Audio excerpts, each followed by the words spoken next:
Tahimik na ang buong sityo, malinaw kapag dumidilim. Kapag lumubog ang araw sa likod ng bundok, unti-unting nauupos sa mga ilaw sa mga kubo. Tanging mga kuliglig, huni ng tuko at paminsan-minsan ay tahol ng aso sa malayo ang maririnig. Ngunit kung may isang bahay na hindi kailanman nauubusan ng ingay, yun ay ang bahay ni Kulas, ang dating ikinagalang na albularyo ng buong baryo. Sa lumang mesa sa gilid ng bahay, nakasalampak si Kulas habang hawak ang basyong bote ng tuba. Namumula ang mga mata, nanginginig ang mga daliri. Sa tabi niya isang tandangan nakatali, payat ngunit mayabang na nakatayo, tila laging handa sa pakikipaglaban. Pugak ang pangalan nito at kung minsan ay mas napapahalagahan pa ni Kulas kaysa sa sarili niyang kalusugan. "Isa pa! Hoy!" sigaw ni Kulas sa kawalan habang sinusubukang isingang natitira pang pait ng alaala sa bote. Ngunit wala nang handang makinig sa kanya. Wala na ang kanyang asawa, silos at ang kanilang anak na si Mira. 2 taon nang lumipas mula ng gabing binago ang kanyang buhay. Isang gabi ng kasiyahan at sabong sa kanilang baryo. Malakas ang ulan noon at hindi niya naririnig ang pagkatok ng kanyang asawa sa pintuan ng bodega ng sabungan. Nagtataka pa siya kung bakit kinakailangan siyang sunduin. Nakaharap siya sa mesa ng pustahan, hawak ang isang baso ng lambanog nang biglang may tumakbong lalaki na tila ba takot na takot. Sumisigaw ang lalaki at sinasabing may asubang daw na umaaligid sa bahay ni Kulas. Nalaglag ang baso sa kanyang kamay. Tumalon ang puso niya sa kanyang lalamunan. Hindi siya naniwala noong una pero nang dumating siya sa kanilang bahay ay huli na ang lahat. Nakita niya ang dugo ang katawan ng kanyang asawa, nakayakap sa maliit niyang anak, ngunit ang mga ito'y malamig na. At ang malademonyong nilalang ay naglaho na bago pa niya maitapon ang huling sumpa. Langon-lango siya sa alak, wala siyang nagawa, hindi niya nagamit ang kanyang talisman.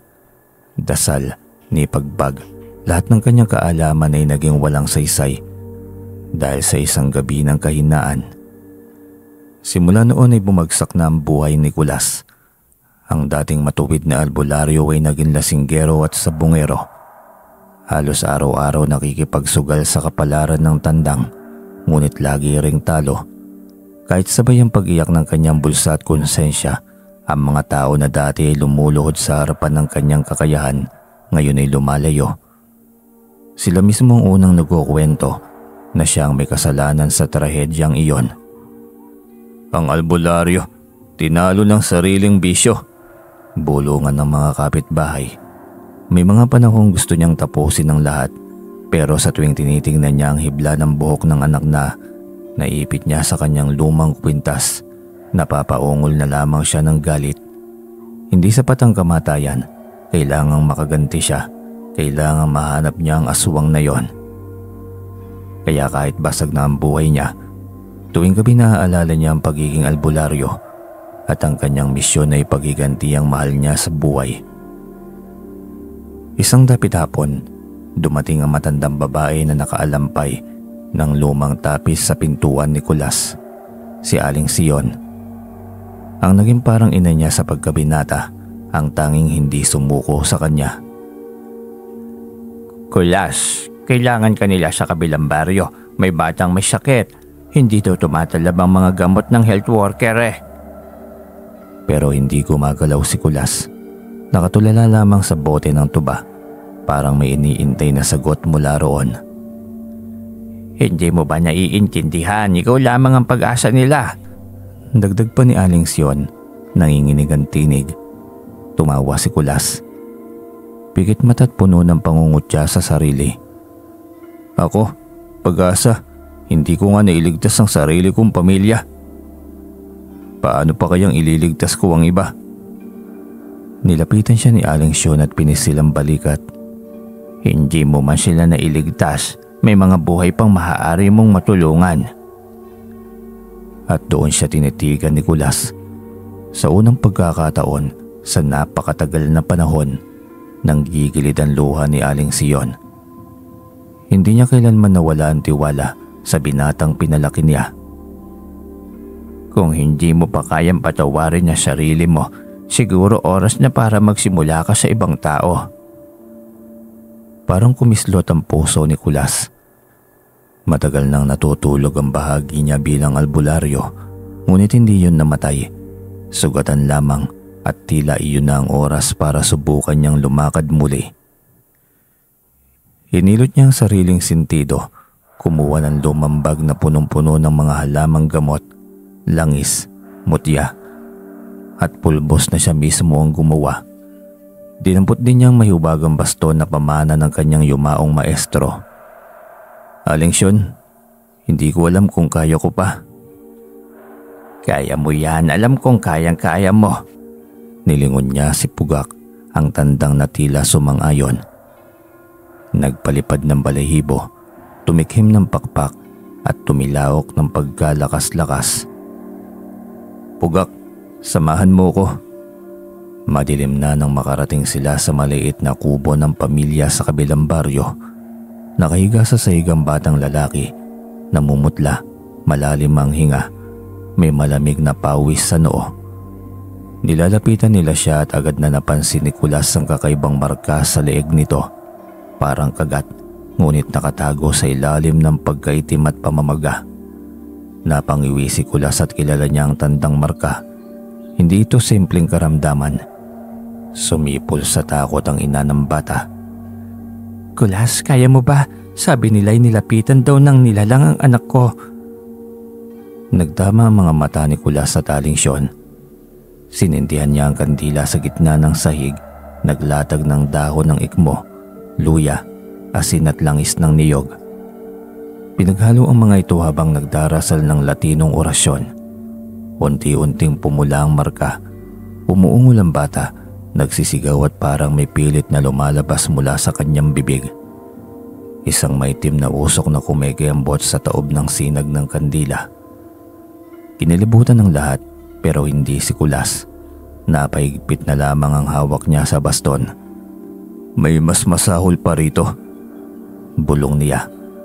At sa sandaling yun ay sumipol ang hangin mula sa labas. Nagsimulang gumalaw ang bubong na tila ba may mabigat na dumadagundong sa ibabaw.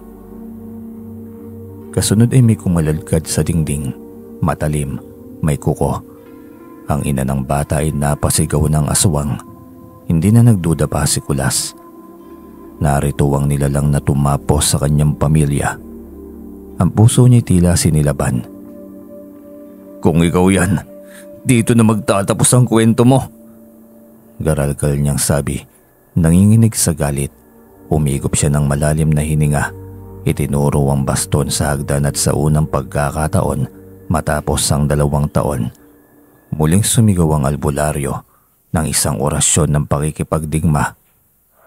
Parang sumasabog ang dibdib niya sa galit at bigati. Kahit nanginginig ang katawan sa takot, may bagong apoy na nag-aalab sa kanyang mga mata. Dahil ngayong nagbabalik ang aswang, hindi na muli siyang magiging biktima.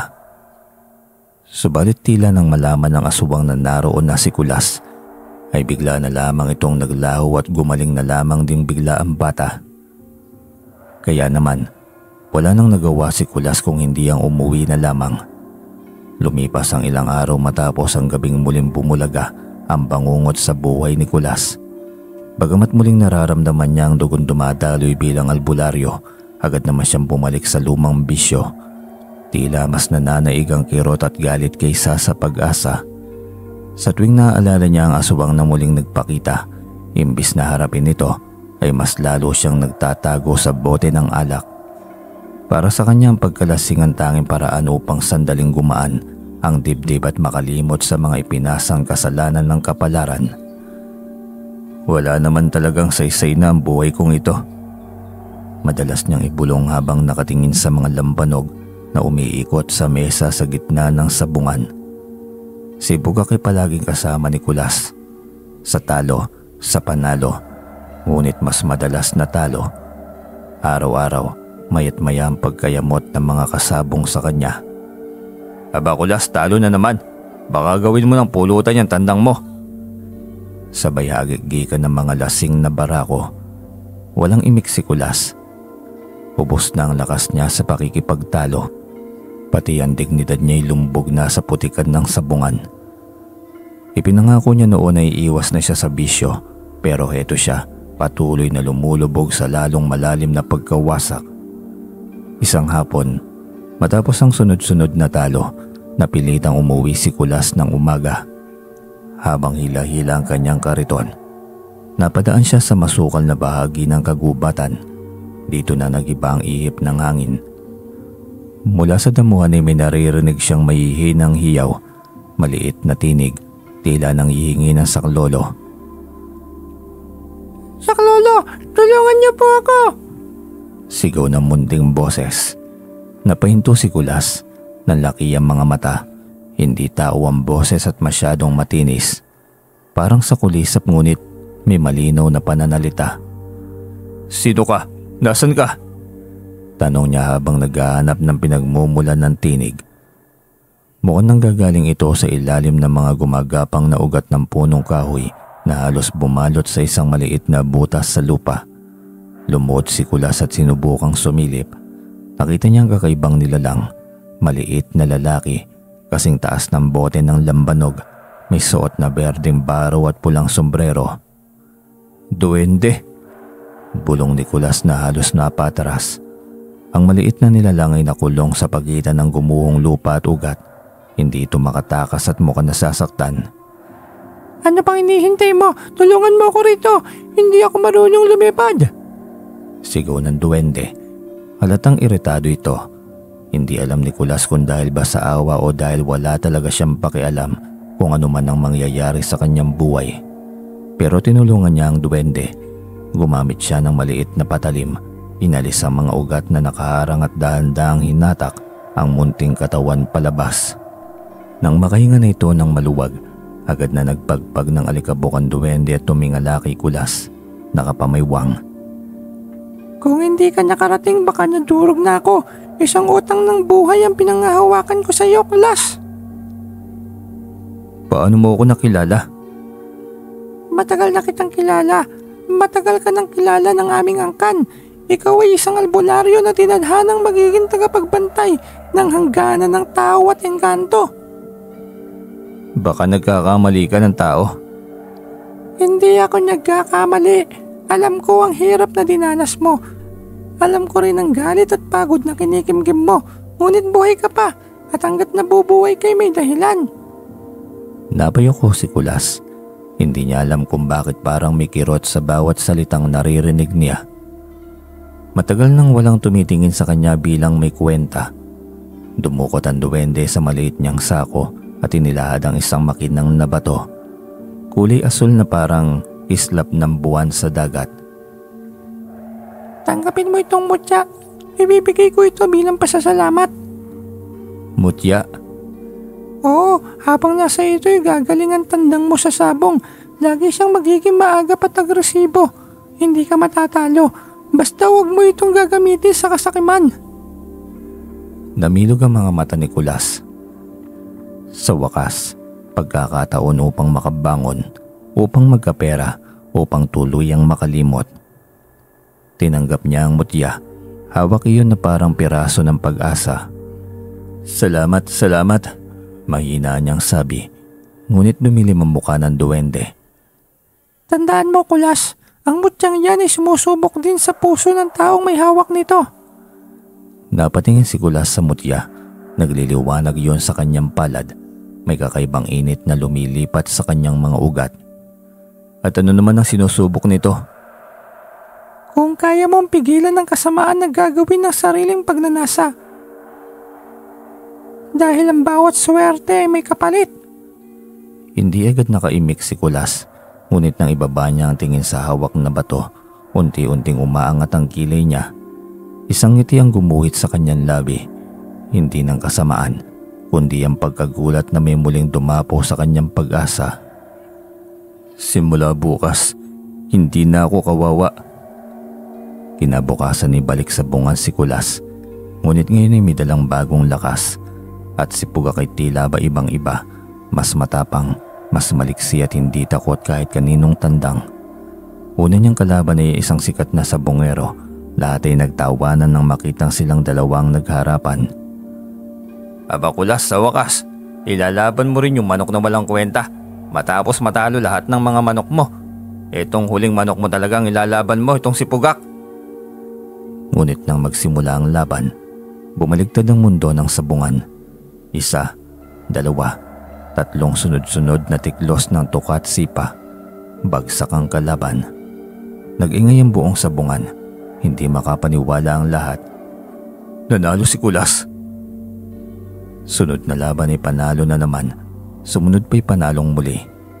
Ang mga titig ng tao na dati ay puno ng pangmamaliit ay napalitan ng paghanga, inggit. Unti-unting lumaki ang bulsa ni Kulas. Dumami ang kanyang inumin. Dumalas ang kanyang paninigarilyo. Ngunit habang tumataas ang sigaw ng tagumpay, hindi pa rin tumitigil ang sigaw ng konsensya sa loob niya. Sa bawat tindig ni Pugak sa itaas ng talo ng kanyang kalaban, may kumakalikot na tanong sa kanyang isipan. Ito ba ang landas na patungo sa pagbangon o simula ng kanyang tuluyang pagkawasak? Ngunit hindi pa handang sagutin yon ni Kulas. Ang mahalaga ay panalo siya, masarap ang lasa ng suwerte. At napansin niyang mas kumikislap ang mutya sa kanyang bulsa sa bawat pustahan. Sa likod ng saya, may kung anong anino ang nakamasid sa kanya mula sa dilim ng sabungan. Mga matang nagbabaga, pamilyar at nakakatakot. Ang nilalang na muntik ng katapusan ng batang ginamot niya at pumaslang sa kanyang pamilya. Ngunit hindi yun napapansin ni Kulas. Sa ngayon ay panalo siya at yun ang mahalaga sa isang taong desperadong makalimot. Paglipas ng mga linggo, lalong umugong sa buong sitio malinaw ang pangalan ni Kulas. Ang dati binabaliwala at kinukutya, ngayon ay pinapalakpakan at pinapaligiran ng mga tao na gustong makisabit sa kanyang tagumpay. Dahil sa mutya ng duwende na yon, halos walang araw na hindi umuuwi si Kulas na may dalang makapal na bungkos ng salapi. Ang dating kayod kalabaw na sabungero, ngayon ay may bago ng mga damit, bagong sapatos at araw-araw ay sari-saring pulutan at alakan na sa kanyang lamesa. Nabili rin niya ang dati ay kinaiinggitan niyang tricycle na may makukutitap na mga ilaw. May bago na rin kuwadra ang kanyang mga tandang. Pati si Pugak ay may sarili ng kulungan na punong-puno ng pagkain at bitamina. Si Kulas, hari na ng sabungan oh! Sigaw ng isa sa mga tao. At sa bawat pagkakasigaw ng kanyang pangalan, mas umiigting ang tuwa at ang kanyang yabang sa puso ng albularyo. Hindi na niya halos maalala ang mga araw na siya'y talunan, ang mga gabing umiiyak siya sa harap ng libingan ng kanyang asawa. Ngayon iba na ang dala ng alak, hindi na lungkot kundi ere at pagiging makapangyarihan. Isang gabi pagkatapos ng malaking panalo, may kumatok sa kanyang bagong pintuan. Isang malaking bahay na dati ay pangarap lamang niya. Nakangisi si Densyo na kanyang matalik na kaibigan mula pa pagkabata. Kulas, aba, ang yaman mo na. Baka naman may biyaya ka pa dyan para sa kaibigan mo. Biro ni Densyo. May halong ngiti ngunit kita sa mata ang pangungutya. Si Densyo ang tanging kaibigan na hindi siya iniwan kahit noong siya'y basagulero at lasing araw-araw. Minsan ay doon pa siya pinapatulog pag wala siyang mauwian. Ngunit ngayon ay iba ang kulay ng presensya nito. May halong pag-aalinlangan at pagtatanong kung saan nanggaling bigla ang kanyang kasaganaan. Pare, ito para sa'yo.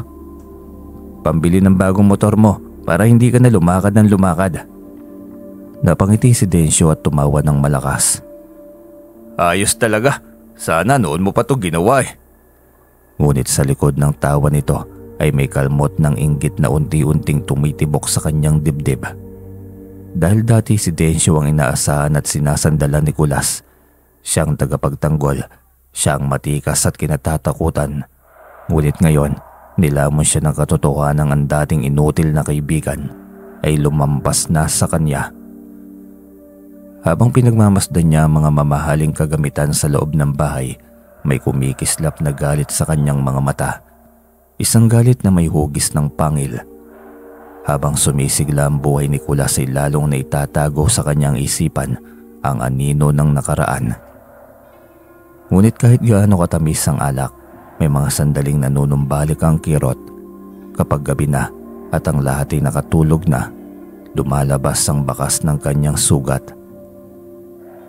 Tinitigan niya ang butya bago pumikit at may boses na bumulong sa kanyang konsensya. Ito bang gusto nilang kapalit ng buhay nila? Pero sa umaga, pagmulat ng mata, wala nang pag-alinlangan. Ang mutya ay kumikislap, hinihila siyang bumalik ng sabungan at balik sa pakiramdam ng pagiging hari. Hindi nagtagal, dumami at kumakalat na ang bulong-bulungan. May ginagamit si Kulas na agimat. Oo, hindi normal ang swerte niya eh. Baka naman nakipagkasundo yan sa demonyo. Pero walang pakialam si Kulas. Wala rin siyang oras para pakinggan ang mga yon. Mas iniisip niya ang susunod na laban, susunod na alak at susunod na papuri. At tulad ng bawat tagumpay, dumating ang mas malalaking taong nais makisawsaw sa kanyang swerte. Boss Kulas, bukas may malaki ang sabong sa kabilang bayan. Mainam kung doon ka tumaya. Malaking pera ang papasok doon. Ngumiti si Kulas. Inginuso ang baso ng alak. Ako nang bahala doon. Kayang-kaya yan ni Pugak. Ngumisi ang lahat ay kunwaring masaya para sa kanya. Ngunit ang totoo, gusto lamang nilang makasawsaw sa kanyang tagumpay. Isa lamang ang hindi nakangiti. Si Densyo. Napatingin ito kay Kulas na para bang may gustong tanungin.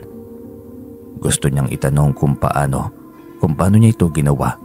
Ngunit walang lumalabas sa kanyang bibig dahil may isang boses sa loob niya ang nagsasabing, hindi ka niya kailangan, hindi ka bahagi ng kanyang tagumpay.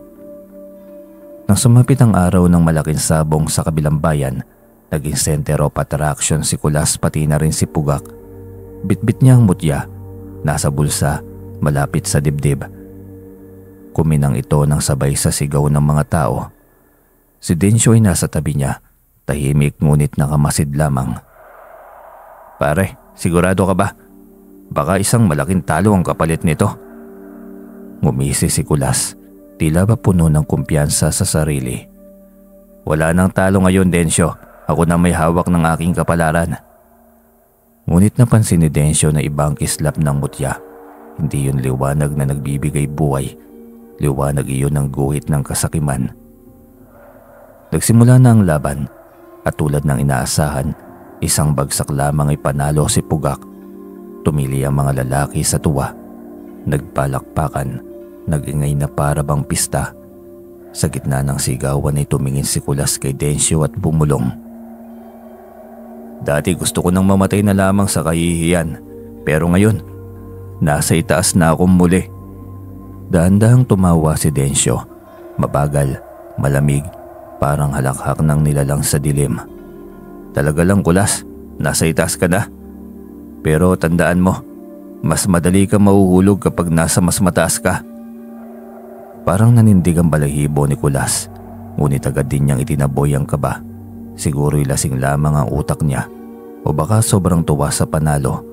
Hindi niya nakita ang mahahabang itim na aninong gumuguhit sa ilalim ng paa ni Densyo. Hindi niya narinig ang mahina at paos na pagngisi ng kaibigan kanina pa na nakamasid lamang sa kanyang bawat kilos. Parang hayop na naghihintay ng tamang oras para mangagaw. Hindi niya naramdaman ng mabangis na galit sa puso ng taong tumulong at sumuporta sa kanya noong basag ang buhay niya. Ngayon ay naiinggit, nagliliyab sa puot dahil ang lalaking dating umaasa sa kanya ngayon ay hindi na niya kailangan. Sa gabing yun habang nagdiriwang si Kulas at tumatagay ng alak, may isang nilalang na nakasilip mula sa bubungan. Matatalim na ngipin, namumulang mga mata at isang pangalan ang nasa kanyang dila. Ang pangalan ni Kulas. Hindi niya alam na ang taong inaakbayan niya ngayon ang tinatawag niyang kaibigan, kapatid, tagapagtanggol ay siya ring pumaslang sa kanyang pamilya. Ngayon ay unti-unti nang nababaligtad ang buhay ni Kulas ang tunay na trahedya ay papalapit. Hindi niya alam na ang tagumpay ay pait pala sa dulo dahil ang kaibigang aswang ay gutom na gutom ng muli. Habang papalaki ang negosyo ni Kulas, ang maliit na negosyo na ngayon kinalalapitan sa buong bayan, dumarami na rin ang nakangiting bumabati sa kanya sa kalsada. Ang dating batang ulila at dukha, ngayon hinahangaan. Ngunit kasabay ng pag-angat niya, may isang tao na lumalapit pa sa kanya. Si Densyo, ang kanyang matalik na kaibigan. Si Densyo ang karami niya sa lahat, sa pag-iyak noong wala siyang makain, sa pakikipagsapalaran kahit laging talo, at sa pangarap na inakalang walang patutunguhan. Pero sa likod ng ngiti ni Densyo, may matang may lungkot at may inggit na pilit na itinatago. Isang gabi habang humahabol sa kanya ang malakas na tahol ng kanyang aso, nang lumabas si Kulas, dala ang lampara ay tumigil ang kanyang mundo. Wasak ang katawan ng aso, kinain, nilapat, halos wala ng dugo.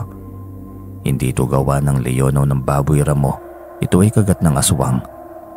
Kinabukasan nang dumating si Densyo na para bang walang nangyari, may ngiti pang sinabayan ng hikab. "Pare, ang lalim ng iniisip mo ah." "May problema lang kagabi, Densyo."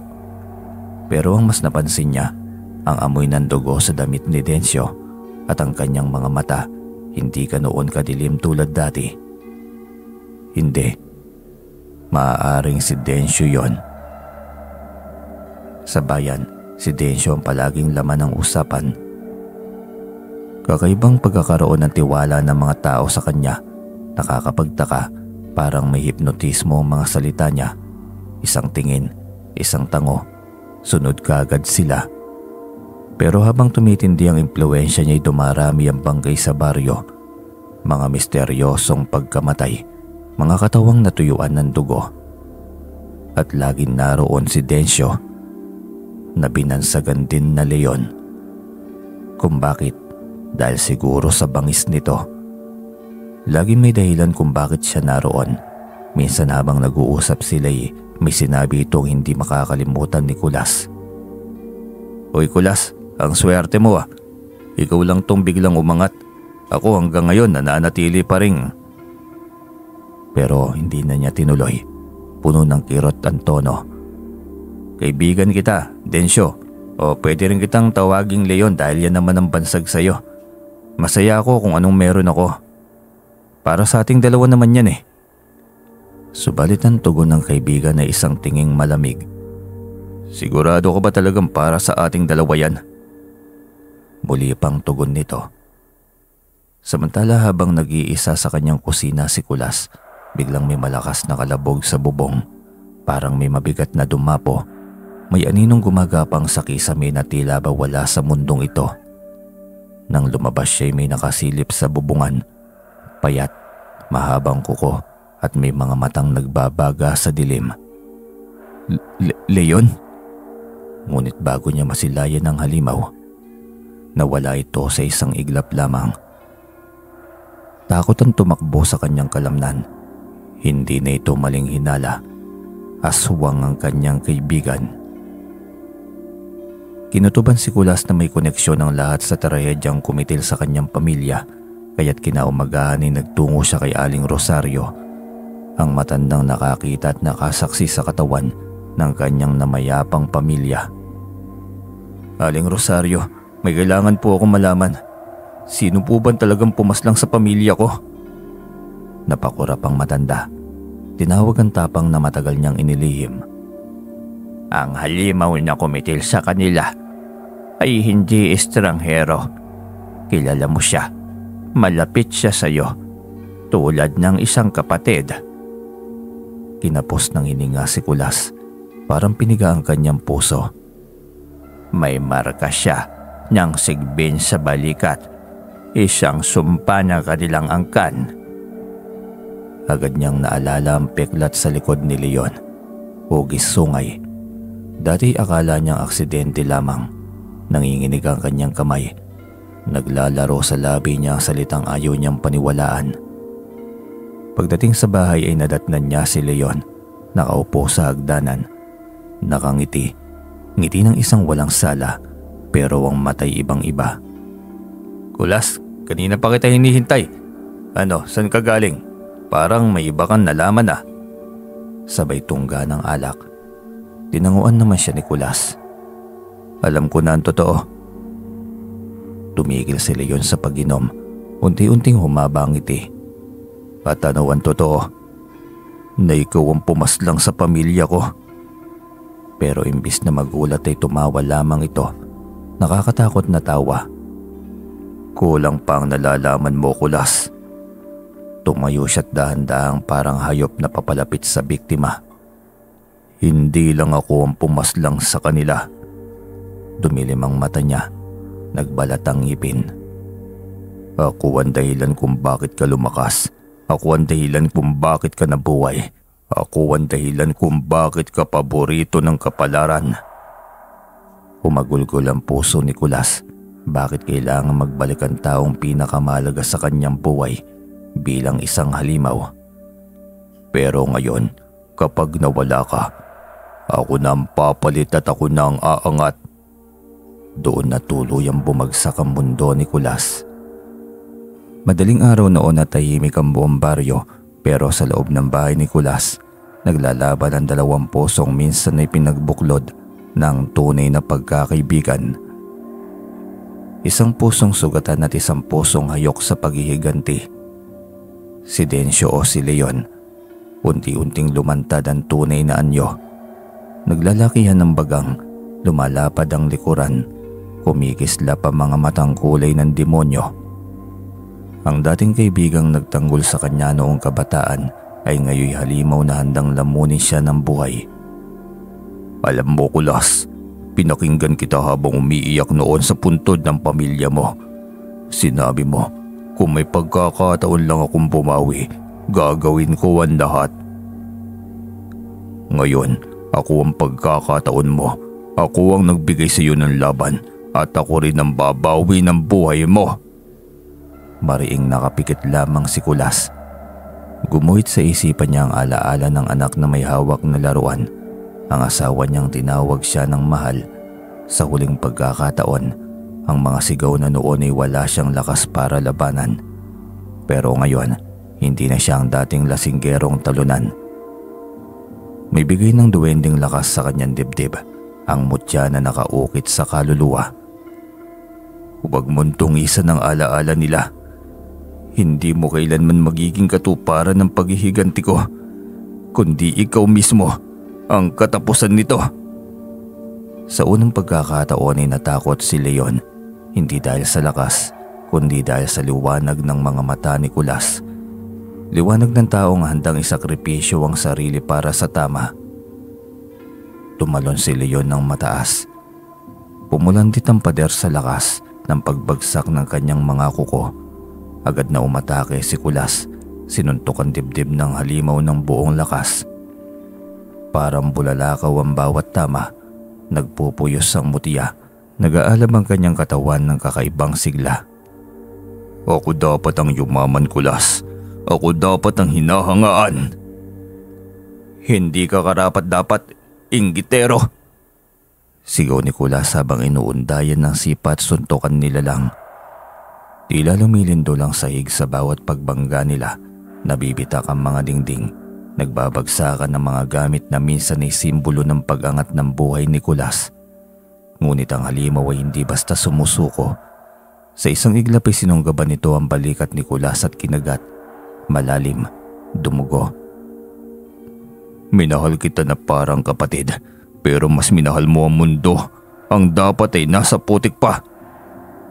Mabigat ang paghinga ni Kulas, nanlalabo ang paningin, pero sa loob niya ay may apoy na mas matindi kaysa sakit. Hindi ako inangat para umapak ng kahit na sino, lalo na sa kaibigan.